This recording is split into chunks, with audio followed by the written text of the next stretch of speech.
Bismillahirrahmanirrahim. Alhamdulillahi alamin. Wassalatu wassalamu ala asyrafil anbiya'i wal mursalin nabiyina Muhammad wa ala alihi wa sahbihi ajma'in. Allahumma 'allimna ma yanfa'una wanfa'na bima 'allamtana. Allahumma faqqihna fid din wa 'allimna at-ta'wil wa zidna 'ilman ya rabbal alamin. Rabbi syrah li sadri wa yassir li amri wahlul 'uqdatam min lisani yafqahu qawli. Subhanaka la ilma lana illa ma 'allamtana innaka antal alimul hakim. Wala haula wala quwwata illa billah. Alhamdulillah, syukur kita pada Allah SWT. Pagi ini kita sambung lagi tadabbur kita, ayat yang ke-65 daripada surah Yunus. Muka surat 216. A'udzu billahi minasyaitonir rajim. Wala yahzunka qawluhum innal 'izzata lillahi jami'a was-sami'ul 'alim. Ala inna lillahi man fis samawati wa man fil ardh وما يتبع الذين يدعون من دون الله شركاء إن يتبعون إلا الظن وإن هم إلا يخرصون ولا يحزنك قولهم. Janganlah engkau berduka cita, wahai Muhammad, dengan kata-kata mereka itu. Jadi ayat ni Allah SWT memberi tasliyah kepada Nabi SAW sebagai kekuatan kepada Nabi, meneguhkan hati Nabi supaya Nabi SAW bergantung kepada Allah SWT. Dan dalam ayat yang lalu kita telah baca, Allah SWT kata wali-wali Allah ini tidak ada sebarang ketakutan kepada mereka dan tidaklah mereka itu bersedih, disebabkan mereka itu beriman dan bertakwa kepada Allah SWT.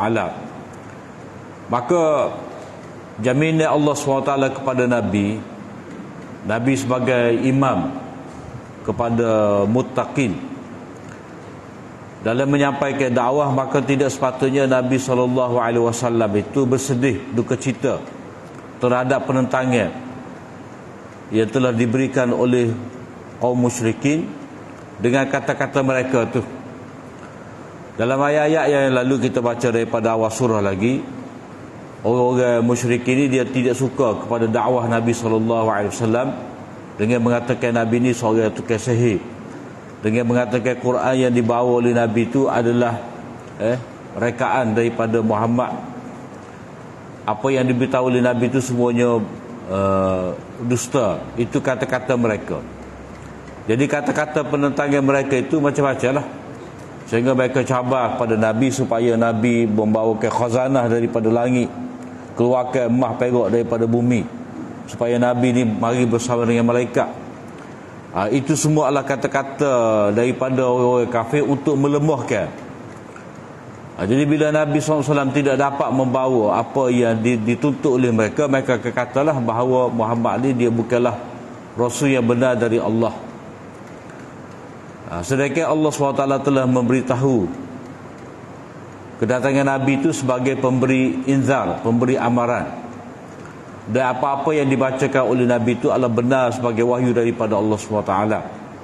Maka sepatutnya Nabi SAW itu bila berhadapan dengan kata-kata mereka, maka tidak perlu Nabi SAW itu rasa duka cita, kecewa disebabkan oleh penolakan mereka.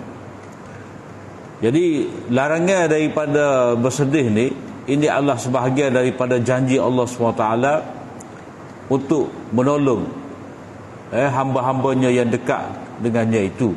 Innal izzata lillahi jami'a. Sesungguhnya kekuasaan itu milik Allah SWT seluruhnya. Jadi seluruh kekuasaan itu milik Allah SWT. Maknanya Nabi SAW hendaklah yakin kepada perlindungan Allah bahawa orang yang menentang Nabi ni dengan kata-kata mereka tu, Allah SWT akan mengalahkan mereka. Jadi bila semua ni milik Allah SWT, kekuasaan dia, maka Allah SWT akan menolong Rasulnya itu. Allah SWT tidak dapat dikalahkan oleh mana-mana musuh dia. Dan Allah SWT akan menolong, memberi perlindungan kepada Nabi dia dalam menyampaikan dakwah. Huwas Samiul Alim. Dan Allah SWT itulah yang maha mendengar lagi maha mengetahui. Mana segala kata-kata mereka itu Allah SWT mendengar. Begitu Allah SWT maha mengetahui segala rancangan, segala makar, segala konspirasi mereka itu Allah SWT maha mengetahui. Maka dengan izzah Allah Ta'ala, dengan kudrat dia, Allah SWT akan mengalahkan mereka semua tu. Maka Nabi tidak perlu sedih, Nabi tidak perlu kecewa dengan penentangan mereka itu, kerana Allah SWT akan hukum mereka. Kenapa? Kerana tiga sifat Allah Ta'ala di sini. Allah SWT itu aziz, maha perkasa, Allah SWT maha mendengar, dan Allah SWT maha mengetahui. Jadi dengan ketiga-tiga sifat ni Allah SWT akan hukum mereka. Kemudian Allah SWT balik semula cerita tentang tauhid. Setelah memberi tasliah kepada Nabi, ala inna lillahi man fis samawati wa man fil ard. Ketahuilah, semua yang ada di langit dan semua yang ada di bumi ini milik Allah. Mana makhluk-makhluk yang bertasbih, makhluk-makhluk yang memuji Allah SWT yang ada di langit ni, semua tu milik dia. Jadi kalau kata Allah SWT akan mengalahkan mereka, macam mana Allah SWT akan mengalahkan mereka? Iaitu Allah SWT memiliki menguasai atas setiap hamba-hamba dia yang ada di muka bumi ni, yang berada di langit ni, iaitu para malaikat. Dan seperti mana yang kita maklum, Allah SWT bila dia nak tolong Nabi, Allah SWT akan hantar malaikat sebagai tentera. Jadi malaikat-malaikat semua ni adalah milik Allah SWT, berada tunduk di bawah kekuasaan Allah Ta'ala. Hal keadaan mereka tu bertasbih, memuji Allah SWT, mereka tu patuh pada Allah SWT. Jadi bila mana Allah SWT arahkan, supaya Allah SWT, bila Allah Ta'ala arahkan supaya mereka tu memerangi, memberi pertolongan, memerangi orang-orang kafir, memberi pertolongan kepada Nabi, maka malaikat-malaikat Allah ni lah akan bangkit menolong Nabi. Jadi ayat ni mengembalikan kembali semula kepada tauhid, kepada Allah SWT. Wa ma yattabi'u alladhina yad'una min dunillahi syuraka. Dan orang-orang yang menyeru sekutu-sekutu selain dari Allah, tidaklah mereka itu mengikuti sesuatu kebenaran pun. Maknanya orang-orang musyrikin Mekah ni, mereka menyeru para malaikat untuk mendapat pertolongan dengan menganggap bahawa malaikat ni ada bersekutu, ada berkongsi kuasa dengan Allah Ta'ala. Sedangkan malaikat itu adalah hamba-hamba Allah Ta'ala juga. Seperti mana manusia hamba Allah SWT, malaikat yang diseru, malaikat yang dianggap sebagai mempunyai sekutu, malaikat yang didakwa sebagai dapat menolong mereka. Jadi malaikat semua tu adalah milik Allah SWT. Dan syuraka, malaikat yang dianggap sebagai sekutu-sekutu oleh kaum musyrikin Mekah tu, apa yang mereka dakwa itu sebenarnya sedikit pun tidak mempunyai dalil. Mereka tidak mengikuti kebenaran sedikit pun dalam membuat dakwaan ini, sehingga mereka meminta pertolongan, berdoa kepada selain daripada Allah Ta'ala, meskipun yang didoa itu, yang dianggap mempunyai sekutu dengan Allah Ta'ala itu sebagai malaikat. Sebab apa? Sebab malaikat tidak memiliki apa-apa, kerana malaikat itu dimiliki oleh Allah SWT. Jadi kaum Quraisy, orang-orang Mekah yang mensyirikkan Allah Ta'ala, syirik di sini dalam bentuk mereka berdoa selain daripada Allah Ta'ala untuk memenuhi hajat mereka, untuk mereka mendapat keselamatan, untuk mereka mencari kekayaan. Mereka seru syuraka, yang selain daripada Allah Ta'ala itu. Mereka sebenarnya tidak mengikuti sebarang dalil pun, melainkan sangkaan mereka. In yattabi'una illa dhanna wa inhum illa yakhrusun. Mereka hanya mengikut prasangka mereka semata-mata, dan mereka itu tidak lain dan tidak bukan dalam keadaan yakhrusun. Mereka berdusta, mereka mengagak, mereka tidak mempunyai dalil. Mereka hanya mewahamkan, mereka keliru. Jadi orang musyrik Mekah ni, dia menganggap berhala-berhala yang mereka seru tu, yang mana mereka menganggap itu adalah ruh, sama ada ruh malaikat ke ataupun ruh orang-orang soleh yang dahulu, mereka menganggap itu dapat menolong mereka. Maka dengan sebab itulah mereka mencipta berhala-berhala yang mereka kata ni adalah wali Allah yang dekat, ini adalah malaikat yang dapat memberi pertolongan kepada mereka. Jadi apa yang mereka ikut tu sebenarnya adalah sangkaan, zon. Inna zonna la yughni minal haqqi syai'a. Dalam ayat yang lain Allah SWT menyebut sangkaan itu sedikit pun tidak ada nilai berbanding dengan kebenaran. Jadi mereka sekarang ni tidak ikut dalil. Mereka sekarang ni tidak ikut dalil kerana mereka ikut sangkaan mereka. Kenapa? Kerana kalau betul-betul nak ikut dalil, maka dia kena ikut Nabi. Nabi yang membawa wahyu, Nabi yang membawa dalil dari Allah SWT. Sedangkan orang-orang syirik, mereka sedikit pun tidak mempunyai dalil dalam dakwaan mereka itu.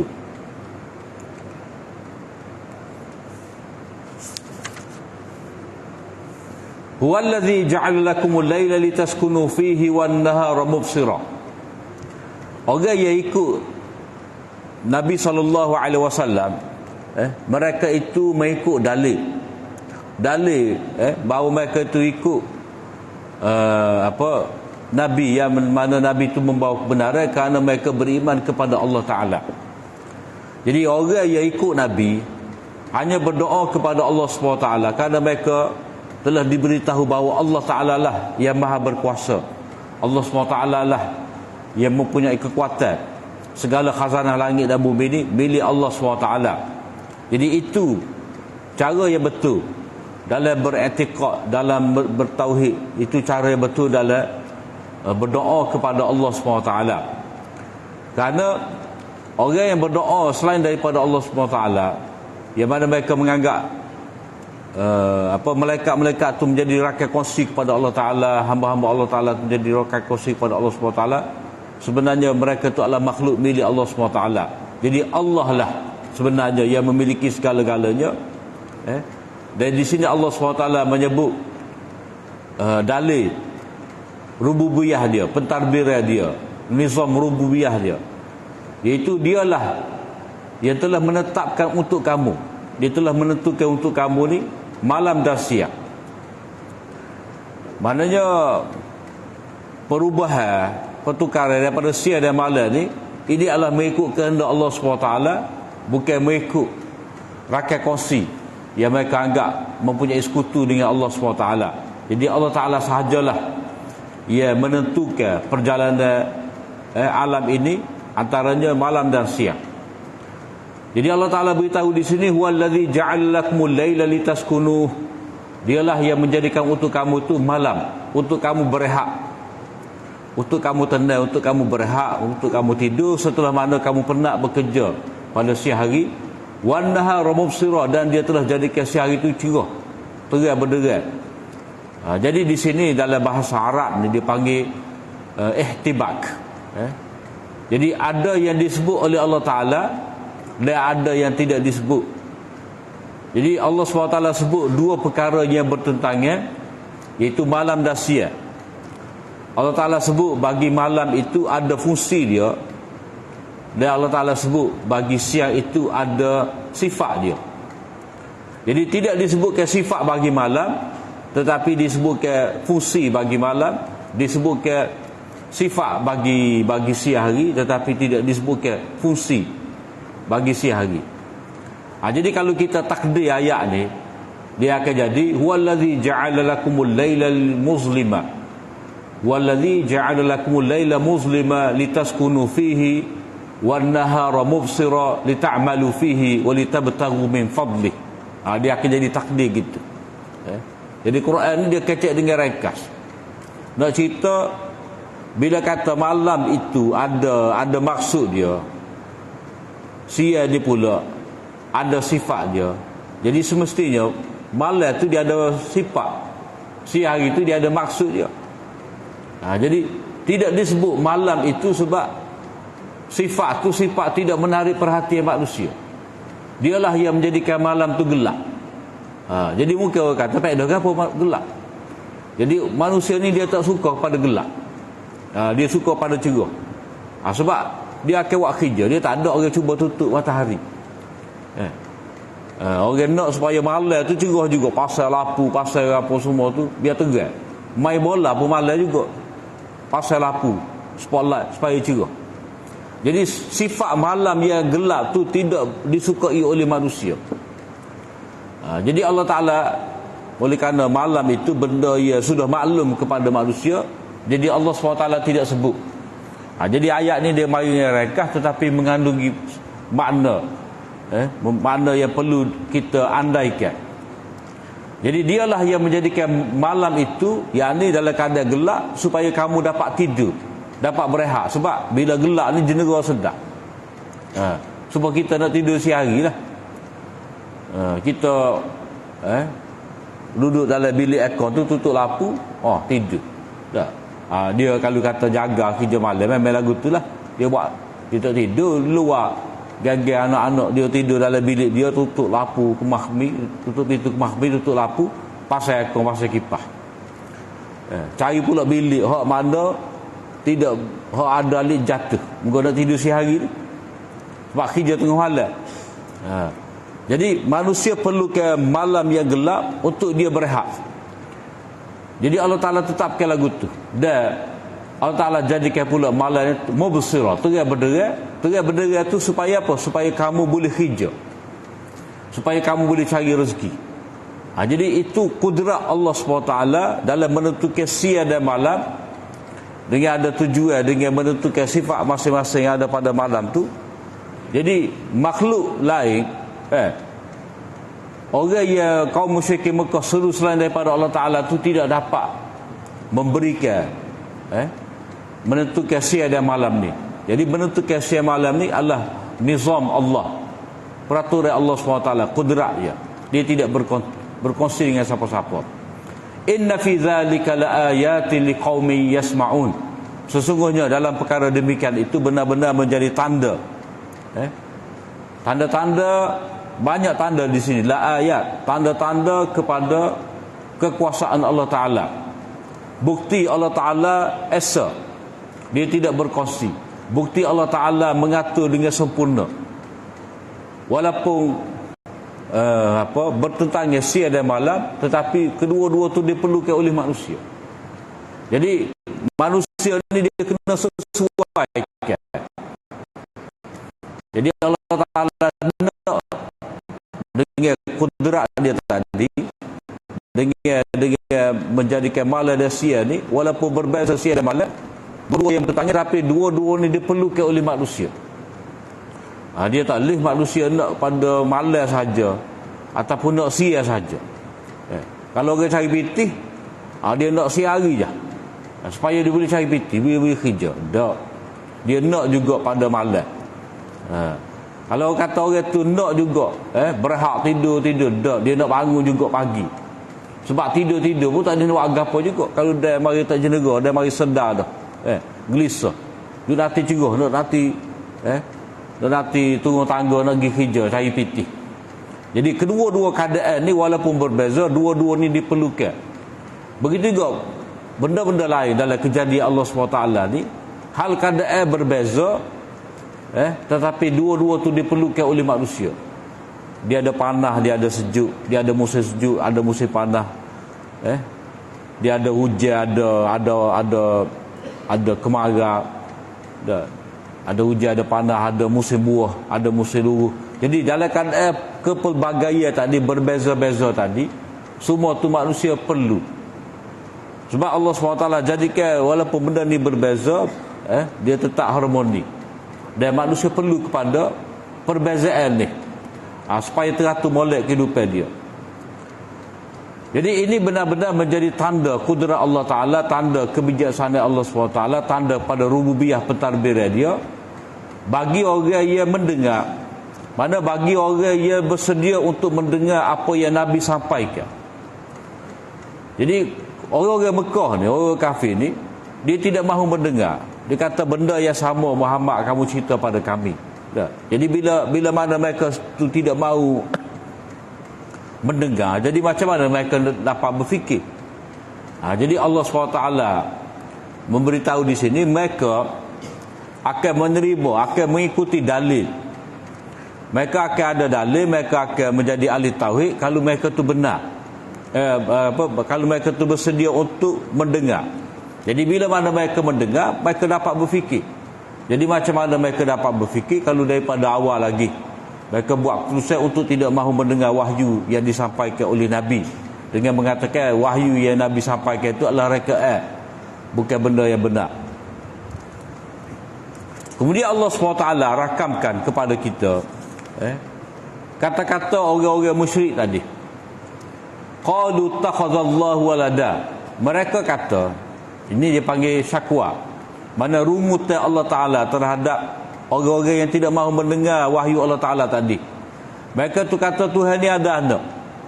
Jadi oleh kerana mereka ni duduk dalam syirik, mereka menganggap malaikat-malaikat ni anak perempuan Allah. Jadi apa yang Nabi sampaikan kepada mereka untuk ubah sangkaan mereka tu, mereka tidak mahu dengar, tapi mereka tetap dengan pahaman syirik mereka. Jadi kepercayaan Tuhan ada anak ni dia berlaku umum dalam masyarakat manusia, walaupun mereka tu mendakwa ikut Nabi Ibrahim AS. Kita tahu orang Yahudi dia dakwa ikut Nabi Ibrahim, orang Kristian dakwa ikut Nabi Ibrahim, orang Mekah pun kata mereka tu ikut Nabi Ibrahim. Sedangkan Nabi Ibrahim itu berada di atas milah tauhid, agama mentauhidkan Allah. Orang Yahudi kata Uzair itu anak Allah. Oleh kerana Uzair ni hebat, boleh baca Taurat daripada dada dia tanpa baca di lembar di mushaf. Mereka kata Uzair ni anak Allah. Orang Kristian dia lihat bahawa Nabi Isa ni dilahirkan tanpa bapa. Mereka kata ni anak Tuhan, anak Allah. Orang-orang Mekah pun lagu tu juga. Mereka kata Allah Ta'ala ni payah basa, payah nak beri pada kita, maka kita kena minta melalui malaikat-malaikat. Jadi malaikat ni boleh bodek Allah Ta'ala. Oleh kerana Tuhan ni payah nak buat kira, kata orang Mekah. Dan mereka tu sendiri banyak melakukan kezaliman, mereka banyak melakukan kejahatan. Nak minta sendiri daripada Allah Ta'ala, mereka malu, mereka tak berani. Jadi mereka minta melalui malaikat. Jadi mereka kata malaikat ni anak-anak perempuan Allah Ta'ala. Jadi anak perempuan ni boleh bodek, boleh bodek ayah. Jadi kita minta dengan anak perempuan ni mudah dapat. Jadi itu syirik, perbuatan syirik yang ada pada orang-orang Mekah, seperti mana orang Yahudi, orang Nasara. Jadi mereka ketiga-tiga ni, walaupun mereka mendakwa ikut Nabi Ibrahim, sebenarnya mereka telah menyeleweng. Kenapa? Kerana mereka kata Allah Ta'ala ada anak. Subhanah, maha suci Allah. Mana maha mulia Allah Ta'ala, maha tinggi Allah Ta'ala. Daripada kekurangan ni, maha suci Allah. Maknanya Allah Ta'ala yang begitu agung, dia tidak ada, dia tidak mengambil siapa-siapa sebagai anak dia. Huwal ghani. Sebab apa? Sebab dia kaya. Sebab orang ada anak ni, orang yang ada anak ni, dia sifat dia berhajat kepada yang lain. Jadi Tuhan tak ada anak, dia kaya. Kaya-kaya ni dia memberi dan dia tidak meminta. Kaya ni dia tidak berhajat, tetapi dialah yang memenuhi hajat orang. Bukti ada anak ni adalah satu sifat kekurangan. Itu bila mana orang berkahwin, orang berkahwin lama dia tak ada anak, lama dah nikah tak ada anak, dia rasa sunyi, maka dia perlu pada anak. Dia tengok orang lain buat kad merah, kakek buat kad pink, kad merah, dia tak lagi. Jadi dia rasa kekurangan diri dia tu sebab tak ada anak. Begitu juga orang yang kaya pun, dia nak pada anak supaya anak dia ni dapat mewarisi harta dia. Anak dia ni akan urus perniagaan dia. Dia akan nak pada anak. Kalau dia ada anak pun dia nak pada menantu. Dia lagu tu dah manusia. Dia makin dia ada, kalau dia ada seorang anak, dia nak seorang lagi anak. Kalau dia ada anak perempuan, dia nak pula anak lelaki. Kadang-kadang orang kata, pasal tak pada. Orang lain nak lagi anak. Bini seorang lagi pun sebab nak anak lagi. Jadi sentiasalah manusia tu dalam keadaan berhajat, lemah. Dan untuk dapat anak dia kena berkahwin. Jadi itu tanda lemah. Dan manusia ni, kalau kata dia ada anak pun, menggambarkan kekurangan dia lagi. Walaupun dia kaya, sebab anak ni dalam hadis pada sebut, innal walad mabkhalah wa majlabah. Anak ni sebab kepada manusia tu jadi bakhil. Jadi bakhil. Sebab apa? Sebab tak boleh ni untuk anak kita. Ni anak kita. Sehingga kalau dia cari natu pun natu kaya juga. Sebab bakhil dia tu tak sejatuh kekayaan dia tu kepada orang lain, melainkan orang kaya juga. Jadi manusia ni Nabi kata al-walad mabkhalah, menyebabkan manusia ni jadi bakhil, wa majnabah, menyebabkan manusia ni jadi penakut, lagi jihad perang takut. Sebab apa? Sebab takut kalau dia mati, anak dia tu siapa nak jaga. Jadi ada anak tu adalah bukti kepada manusia ni kurang, sifat kekurangan, bukan sifat lebih. Jadi maka sebab itulah Maha Suci Allah Ta'ala daripada ada anak. Sebab ada anak ni tanda kurang, tanda lemah. Sedangkan Allah Ta'ala kaya. Allah Ta'ala lah yang memberi kekayaan. Bila kata ada anak, nak kepada bini.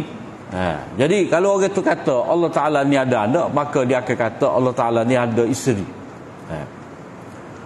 Dan bila ada anak ni, dia tidak mungkin akan berlaku keadilan. Itu manusia. Jadi kalau kata Allah Ta'ala ada anak ni, maknanya rahmat dia tidak akan menyeluruh. Dia akan bagi pada anak dia je. Sebab apa? Sebab manusia lagu tu. Kalau manusia ada anak, dia tidak dapat berlaku adil. Dia akan bagi jawatan pada anak dia. Kalau anak dia jadi apa? Jadi pekerja dia akan beri gaji lebih pada orang lain. Dia akan wariskan jawatan pada anak dia. Jadi macam mana dia dapat berlaku adil kalau dia ada anak? Jadi ada anak ni melambangkan ketidakadilan bagi pemerintah Allah SWT. Menggambarkan Allah Ta'ala ni berhajat, menggambarkan dia tu tidak kekal. Sebab orang bila mana dia tahu dia akan mati, dia nak ada anak supaya bila dia mati satu hari nanti, anak dia akan mewarisi. Sedangkan Allah SWT ni dia baqi, kekal, al-waris. Allah Ta'ala lah yang mewarisi. Mana semua tu akan jatuh kepada dia, semua tu jadi milik dia. Walaupun sebelum ni manusia memiliki segala kekayaan, satu masa manusia akan mati, Allah ia pemilik sebenar pada harta segala khazanah langit dan bumi ni. Lahu ma fis samawati wa ma fil ard. Jadi Allah SWT bagi dia milik segala sesuatu. Jadi kalau kata orang tu ada anak, milik dia, anak dia je. Tapi Allah SWT pemilikan dia ni segala sesuatu yang ada di langit. Kerana apa? Kerana semua tu ciptaan dia, tunduk di bawah kehendak dia. Jadi kalau kata Allah ni ada anak, mana dia akan jadi jenis Tuhan juga. Jadi kalau ada anak, dia mesti terdahulu sebelum ada anak tu tak ada anak. Jadi itu kekurangannya. Jadi kalau kata ada anak setelah dicipta, maka macam mana Tuhan tu dia diciptakan. Dia akan jadi Tuhan tu jenis diciptakan, jenis makhluk. Sebab kalau kata Tuhan ada anak, biasanya antara ayah dengan anak ni dia sama sifat, sama-sama manusia. Jadi kalau kata anak Tuhan, maka dia serupa dengan bapa dia. Jadi anak ni dia ada kemudian, sedangkan Allah Ta'ala ni sejak azali lagi ada. Jadi itu semua menyatakan kepada kita tidak mungkin Maha suci Allah Ta'ala daripada ada anak, kerana ada anak tu bercanggah dengan sifat kesempurnaan Allah. Jadi Allah Ta'ala dia tidak memerlukan kepada anak, sebab semua tu milik dia, semua tu di bawah kekuasaan dia. Lahu ma fis samawati wa ma fil ard. Apa-apa yang ada di langit, malaikat-malaikat, segala makhluk ada di langit yang kita tidak ketahui, semua milik Allah Ta'ala. Wa ma fil ard, dan apa yang ada di dalam bumi ni milik Allah Ta'ala juga. In indakum min sultanin bihadza, kamu tidak mempunyai sebarang bukti bihadza, tentang kata-kata kamu ni Tuhan mempunyai sekutu, Tuhan mempunyai anak. Mana tidak ada siapa pun yang memberikan kepada kamu dalil. Kamu tidak memiliki apa-apa dalil tentang dakwaan kamu ni. Ataquluna 'ala Allahi ma la ta'lamun. Apakah kamu berani mengatakan terhadap Allah SWT ni apa yang kamu tidak tahu? Maknanya kalau kamu tahu, kamu tidak akan berani kata seperti ni. Sebab kata-kata kamu dia tidak ada dalil. Mana kata-kata ni hanya dapat diterima bila mana ada sultan, ada dalil. Jadi Allah Ta'ala kata, in indakum min sultanin bihadza, kamu sedikit pun tidak ada dalil, tidak ada ilmu, tidak ada keterangan daripada kitab yang benar tentang kata-kata kamu ni. Yang ni Tuhan ada anak, Tuhan berhajat kepada yang lain, Tuhan ada rakyat kongsi. Jadi berani kamu kata. Ataqulu tu maknanya dalam bentuk engkar dan akan ada ancaman kepada mereka. Ataqulu na'ala Allahi ma la ta'lamun. Betapa berani kamu mengatakan kepada Allah Ta'ala sesuatu yang kamu tidak tahu, kerana kamu tidak ada dalil. Maka siaplah, tunggulah hukuman natijah daripada Allah Subhanahu Wa Ta'ala. Qul, perintah kepada Nabi, qul innal ladzina yaftaruna 'ala Allahi al-kadhiba la yuflihun. Arahan daripada Allah SWT supaya Nabi memberi ancaman kepada golongan musyrik ini supaya berhenti daripada mengatakan sesuatu yang mereka tidak ada ilmu. Qul, katakanlah wahai Muhammad, sesungguhnya orang-orang yang mengatakan pembohongan atas nama Allah Ta'ala, mereka itu tidak akan berjaya. Mana mereka akan gagal dunia dan akhirat. Segala perancangan mereka tu nak menentang Nabi yang membawa ajaran tauhid, mereka akan gagal. Jadi ini merupakan ancaman kepada orang-orang yang syirik ni, yang mana mereka syirik, mereka kata Tuhan ada anak ni, semua tu adalah bohong. Jadi benda yang sama Allah SWT sebut sini, tetapi dengan lafaz yang berbeza. Di sini Allah Ta'ala kata mereka tu dusta, mereka mencipta satu pendusta. Dalam ayat sebelum tadi Allah Ta'ala kata mereka tu kata dengan tak ada ilmu. Kemudian Allah Ta'ala kata mereka tu mendakwa tanpa ada dalil. Sebelum pada tu Allah Ta'ala kata mereka tu hanya berprasangka sahaja. Jadi semua tu benda yang sama yang Allah SWT beritahu pada kita, bahawa mereka tu semua mereka tu dalam keadaan tidak mengetahui, mereka ikut hawa nafsu mereka berdusta atas nama Allah SWT. Jadi natijahnya la yuflihun, mereka itu tidak berjaya dunia dan akhirat.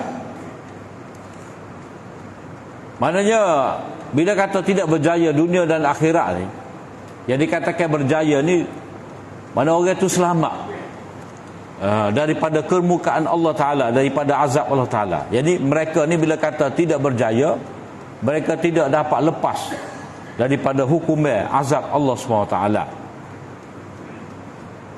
Jadi di sini kita boleh faham kejayaan yang sebenar ni bila mana manusia tu mentauhidkan Allah, menyembah Allah Ta'ala sahaja, berdoa pada Allah SWT, mengikuti wahyu mendengar nasihat daripada Nabi, orang yang berjalan di atas kebenaran, mengikut dalil, mereka inilah yang sebenar-benarnya berjaya. Mata'un fid dunya thumma ilaina marji'uhum. Ini jawapan kepada bantahan daripada mereka. Bila mana Nabi SAW diarahkan oleh Allah Ta'ala untuk memberi ancaman kepada mereka bahawa mereka tu tidak akan berjaya dunia dan akhirat disebabkan syirik, maka orang kafir kata, ni kita kaya ni, kita memiliki pemerintahan Mekah, kita menguasai orang Mekah, kita ada memiliki kekayaan, kita ada pengaruh, kita ada anak yang ramai, perniagaan kita maju, ni kita berjaya ni. Jadi kalau kita berjaya dunia, kita akan berjaya di akhirat. Jadi mereka berbangga dengan kekayaan yang mereka miliki, dan mereka kata inilah kejayaan. Jadi Allah Ta'ala memerintahkan supaya Nabi kata kepada mereka, mata'un fid dunya. Hak mereka kata sebagai kejayaan dengan sebab kekuasaan, kekayaan, anak pinak yang ramai tu, mereka kata itu kejayaan bagi mereka. Jadi Allah Ta'ala perintah supaya Nabi kata mata' itu hanyalah mainan. Mata' mana benda yang dinikmati sekejap sahaja. Maknanya kekayaan yang dianggap oleh musyrikin Mekah sebagai kekayaan yang sebenar, dan mereka kata kalau kita kaya di dunia ni, kita akan kaya di akhirat.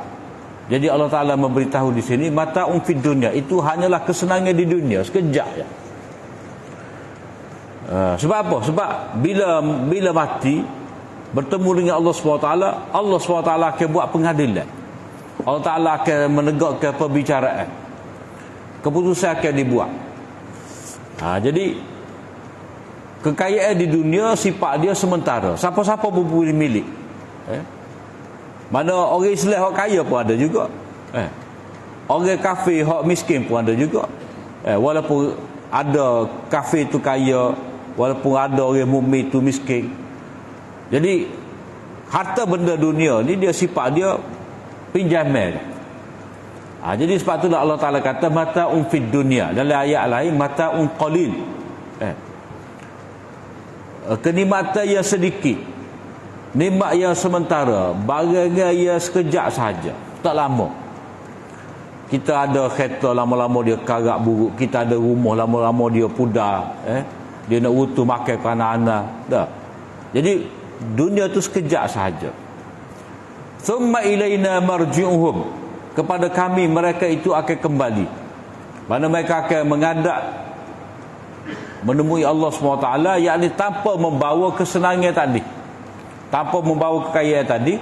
Thumma nuziquhumul azab asyadid, kemudian kami akan rasakan kepada mereka azab yang bersangatan dahsyat, bima kanu yakfurun, disebabkan mereka itu kufur kepada Allah SWT. Kufur mereka itu sebab mereka tidak mahu beriman kepada Allah SWT, kerana mereka telah menjadikan bagi Allah Ta'ala itu ada rakan skotsi, sekutu-sekutu yang mereka seru selain daripada Allah SWT. Jadi hukum Allah Ta'ala, ancaman Allah SWT kepada mereka ni disebabkan perbuatan kufur mereka. Jadi Allah Ta'ala tidak zalim mereka untuk menyeksa mereka, tetapi mereka tu diseksa disebabkan oleh kekufuran mereka. Kerana mereka tu berbangga dengan kekayaan mereka, mereka sombong dengan kekayaan mereka, mereka terpedaya dengan kekayaan mereka, lalu mereka menentang Nabi. Maka sebab itulah mereka dihukum oleh Allah SWT dengan azab yang dahsyat. Kemudian ayat berikut ni, watlu alaihim naba'a nuhin idh qala liqaumihi ya qaumi in kana kabura alaikum maqami wa tadhkiri bi ayatillah fa'ala Allahi tawakkaltu. Bacakanlah kepada mereka itu berita tentang Nabi Nuh, berita yang begitu penting tentang Nabi Nuh. Kemudian ni Allah SWT berpindah, maknanya oleh kerana konteks ayat ni masih lagi ayat yang menyatakan Nabi SAW ni sebagai munzir, sebagai pemberi amar. Jadi telah diberitahu kepada orang musyrikin Mekah tu supaya mereka tu berhenti daripada kata-kata penentangan mereka. Mereka tu diarah supaya berhenti daripada syirik. Mereka diarah supaya kembali kepada tauhid dengan mengakui kekuasaan Allah SWT, kerana dengan sebab kekuasaan Allah Ta'ala inilah mereka mendapat pelbagai nikmat, dan mereka diberi ancaman kalau mereka itu terus berdusta, kufur kepada Allah SWT. Maka perlu dibacakan kepada mereka dalil daripada sejarah. Maknanya mereka diperingatkan at-tazkir bi ayyamillah. Orang kafir yang menentang Nabi ni, mereka diperingatkan dengan akibat buruk yang telah ditimpa oleh Allah SWT kepada kaum Nabi Nuh kerana kedegilan mereka. Maknanya di sini penentangan musyrikin Mekah ni, walaupun dalam tempoh yang sekejap, kedegilan mereka tu hampir menyapai dengan kedegilan umat Nabi Nuh. Mana teruk sangat golongan musyrikin Mekah ni. Kedegilan mereka, penentangan mereka tu tidak ubah seperti mana keadaan umat Nabi Nuh yang degil, yang menentang Nabi Nuh, yang sombong. Jadi Allah SWT arahkan kepada Nabi supaya Nabi baca watlu alaihim naba'a Nuh. Bacalah kepada mereka, wahai Muhammad, cerita yang penting tentang Nabi Nuh, iaitu lagu mana? Idh qala liqaumih, ketika Nabi Nuh berkata kaumnya, ya qaumi in kana kabura alaikum maqami, wahai kaumku, sekiranya berat kepada kamu tinggalnya aku bersama dengan kamu. Maknanya Nabi diarah oleh Allah Ta'ala supaya memberitahu kepada orang Mekah ni, kalau kamu rasa tak puas hati, kamu tidak menyenangi kedatangan aku sebagai Rasul untuk kamu ni, aku berada bersama dengan kamu ni, sebab Nabi berdakwah kepada kaum dia ni di Mekah ni dalam tempoh 13 tahun. Dalam tempoh 13 tahun. Padahal tempoh tu jika dibandingkan mereka bersama dengan Nabi 40 tahun. Dalam ayat yang sebelum ni kita baca,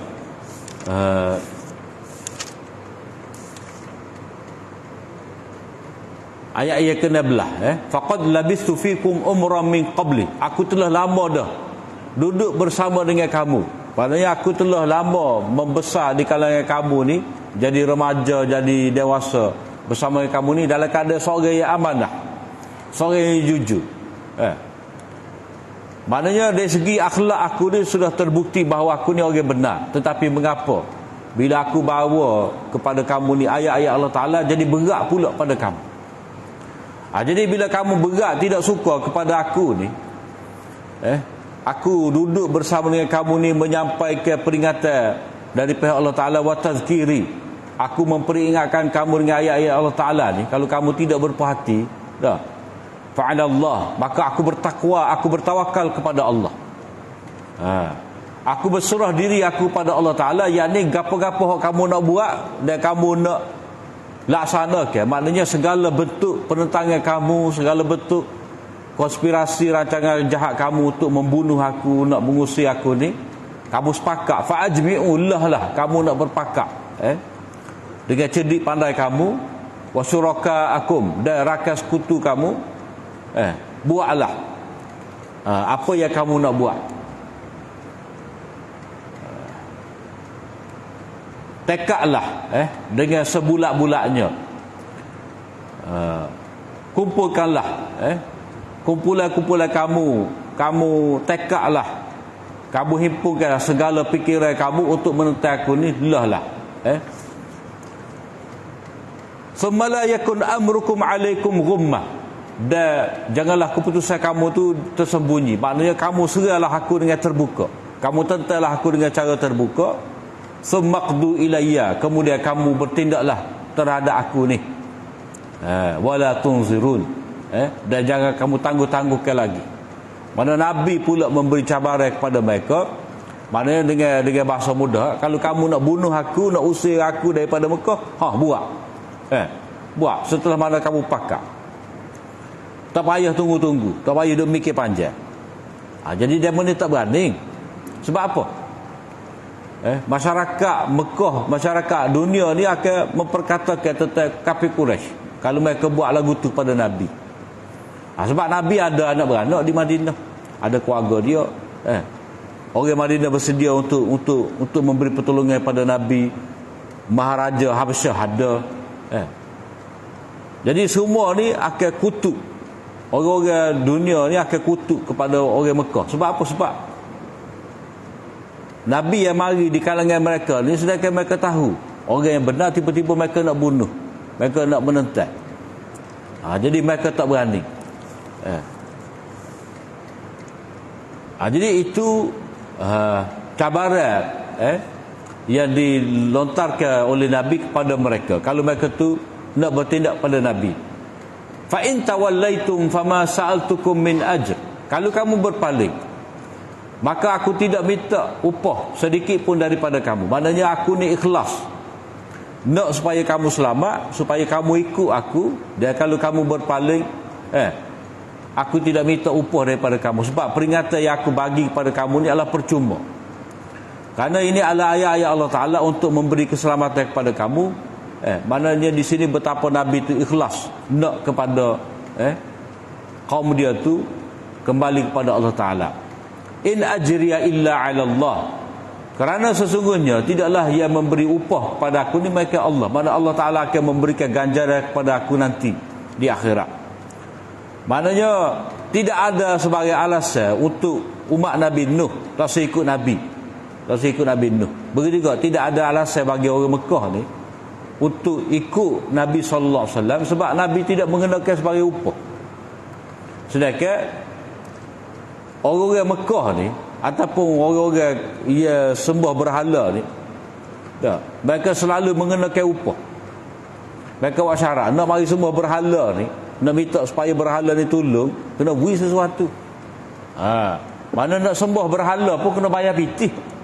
Bukan percuma nak minta daripada berhala, daripada patung ni.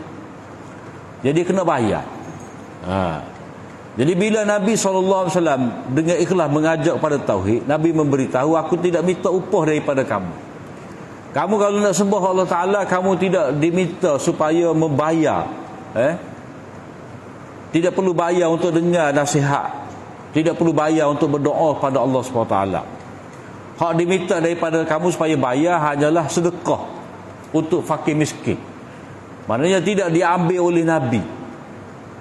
Tetapi orang musyrikin ni, tak kira musyrikin Mekah, mana-mana musyrik ni, mereka akan minta upah. Mereka minta kena bayar kepada tok lebah kita, kena bayar pada penjaga ni, penjaga berhala, sadanah dia panggil. Jadi mereka ada tabung-tabung ni. Supaya siapa-siapa nak berdoa dengan berhala ni kena bagi sumbangan dulu, baru berhala akan perkenalkan.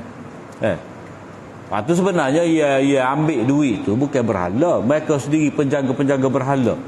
Jadi di sini Allah SWT nak menyindir kepada orang-orang Mekah ni, mana Nabi yang begitu ikhlas ni, mengapa kamu tidak ikut? Wa umirtu an akuna minal muslimin, dan aku diperintah untuk menjadi golongan yang berserah diri, beriman kepada Allah. Maknanya ikhlasnya Nabi sebagai hamba Allah. Wa umirtu, maknanya Nabi ni adalah ma'bur, yang diarah. Mana Nabi hanya bertindak mengikut kehendak Allah SWT. Nabi ni menerima arahan. Mana Nabi tidak bertindak sesuka hati, kerana Nabi adalah hamba Allah. Tetapi dalam keadaan Nabi yang ikhlas tadi, Nabi SAW yang ikhlas, Nabi Nuh AS yang ikhlas, tetapi umat dia tetap menolak. Fakazzabuhu. Umat Nabi Nuh itu mendustakan, menolak, tidak mahu membenarkan apa yang dibawa oleh Nabi Nuh. Fanajainahu wa man ma'ahu fil fulk. Maka menjadi sunnatullah, Allah Ta'ala membinasakan orang yang mendustakan ni, lalu Allah Ta'ala menyelamatkan Nabi Nuh dan orang-orang yang bersamanya itu, letak dalam kapal. Mana ini Allah Ta'ala menyelamatkan, memberi pertolongan kepada Nabi dia. Wa ja'alnahum khalaif, dan Allah SWT jadikan, kami jadikan orang-orang yang ada di atas kapal tadi khalifah, maknanya yang mewarisi dunia ni, yang mewarisi alam, maknanya keturunan mereka tu membiak. Maknanya orang-orang yang telah menolak ajaran Nabi Nuh tadi, mereka tidak dapat diselamatkan, atau mereka tidak dapat diselamatkan, mereka dibinasakan oleh banjir, oleh taufan. Jadi mereka tu tak ada bakar. Hak ada bakar sampai sekarang ni, hak ada naik atas kapal kerana mereka tu beriman kepada Allah. Wa arraqna allazina kazzabu biayatina, dan kami tenggelamkan orang-orang yang mendustakan ayat-ayat kami, maknanya orang yang tidak mahu mendengar ayat-ayat Allah Taala yang dibacakan oleh Nabi Nuh, walaupun Nabi Nuh tidak minta sebagai upah. Fanzur, maka lihatlah kaifa kana aqibatul munzarin, lihatlah bagaimana kesudahan golongan yang telah diberi amaran. Jadi mereka ni telah diberi amaran dalam tempoh yang cukup lama, dan mereka berdegil, mereka menyombong. Maka Allah Ta'ala kata, lihatlah akibat buruk kerana penentangan mereka, walaupun mereka telah diberi amaran. Jadi ini cerita ni diarahkan oleh Allah Ta'ala supaya Nabi baca kepada kaum kafir Quraisy, kerana mengingatkan kepada mereka bahawa akibat buruk yang akan menimpa mereka kalau mereka berdegil juga. Kemudian ayat berikut ni, untuk memberi peringatan kepada manusia yang sesat, manusia yang kufur ni, Allah SWT hantar rasul demi rasul. Maka tidak peliklah kamu wahai orang-orang Mekah, Allah Ta'ala utuskan Muhammad untuk kamu, sebab ini peraturan Allah Ta'ala, qanun risalah. Oleh kerana kamu ni kufur, kamu syirik pada Allah SWT, maka diutuskan kepada kamu seorang rasul seperti mana diutuskan sebelum daripada kamu ni ramai rasul-rasul untuk memberi peringatan supaya kamu kembali kepada tauhid. Itu insya-Allah kita akan sambung pada minggu akan datang. Setakat tu apa yang baik dari Allah SWT, salah dan silap tu daripada kelmaidi yang aku li qauli hadza wa astaghfirullah li wa lakum. Assalamualaikum warahmatullahi wabarakatuh.